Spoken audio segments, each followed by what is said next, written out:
The question that I'm going to prove is in a certain triangle, the side A is bigger than the side B, which is bigger than the side C. And the side A is equal to 2 of the side C, and angle A is equal to 2 of the angle B. Prove that A in the ratio to B in the ratio to C is 17,156 to 13,395 to 8,578. And also that 4 cos squared B is equal to 1 plus cos B. Now when doing this question, there are a few assumptions I'm going to have to make. As we know that A equals 2B, we can work out what the angle C is. So angle C equals 180 degrees minus A minus B, which as we know A equals 2B, we can simplify this to 180 degrees minus 2B minus B, so C equals 180 degrees minus 3B. And also, as the side A is bigger than the side B, which is bigger than the side C, we can assume that the angle A is bigger than the angle B, which is bigger than the angle C. And also, as the angle A equals 2 of the angle B, we can assume that C is less than 45 degrees, B is between 45 degrees and 90 degrees, and A is between 90 degrees and 120 degrees.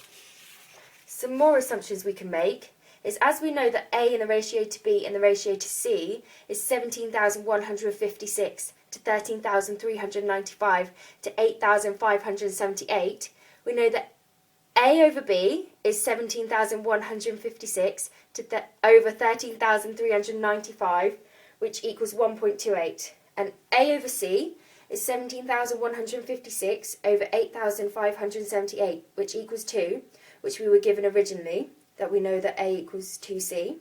And B over C is 13,395 over 8,578, which equals 1.56. So therefore we know that A in the ratio to B in the ratio to C can simplify to 2 to the ratio of 1.56 to the ratio of 1.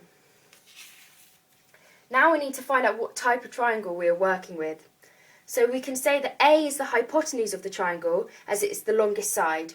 And if the triangle is right-angled, we know that A squared equals B squared plus C squared. So we can work this out. We know that A squared equals 17,156 squared, which we can work out to be 294,328,336. And then we can work out what B squared plus C squared is. So we get 13,395 squared plus 8,578 squared, which we get as 253,008,109. So therefore, A squared is not equal to B squared plus C squared, so that a triangle is not right-angled. We also know that the triangle cannot be equilateral, as we know that A equals 2C and the angle A equals 2 of the angle B, so not all lengths and angles are equal.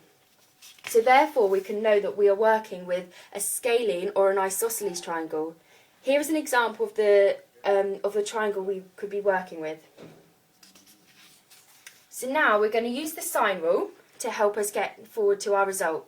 And the sine rule is A over sine A equals B over sine B equals C over sine C. So to start with, we're going to use A over sine A equals B over sine B. And as we know that angle A equals 2 of angle B, we can sub this in. So A over sine 2B equals B over sine B, which when we multiply sine B across and sine 2B across, we get A sine B equals B sine of 2B. And we know that sine 2B is equal to 2 sine B cos B, so we can sub this in. So we get A sine B equals 2B sine B cos B, and we can now divide through by sine B. So we get A is equal to 2B cos B. And as we know that A equals 2C, we can work out that C is equal to B cos B. So now we can put A in the ratio to B in the ratio to C as 2B cos B in the ratio to B in the ratio to B cos B. Now we're going to use the sine rule again. So this time we're going to put that C over sine C is equal to B over sine B. And we know that C is equal to 180 degrees minus 3B. So we can sub this in. So we get C over sine of 180 minus 3B equals B over sine B. And as we know the formula for sine of 180 minus 3B, we can sub this in. So we get C over sine of 180 cos 3B minus cos of 180 sine 3B, which equals B over sine B. So now we know that sine of 180 equals 0 and cos of 180 equals minus 1.